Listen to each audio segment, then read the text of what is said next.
Hello అందరికీ, అందరూ బాగున్నారండి. మా బావ అయితే అవిసె గింజలు తెచ్చి లడ్డు చేయమన్నాడు.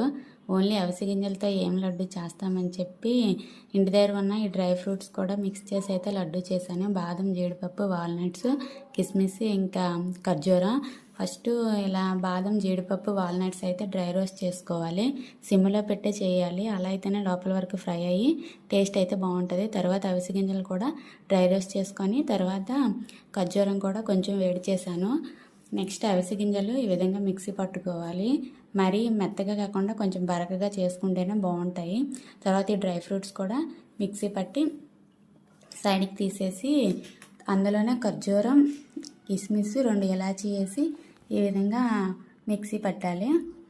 తర్వాత అన్నీ మిక్స్ చేసుకొని కొంచెం కొంచెం నెయ్యి వేసుకొని లడ్డు చుట్టుకోవడమే. ఈ లడ్డు రోజుకొకటి తిన్నా హెల్త్కి అయితే చాలా మంచిదండి. బాయ్.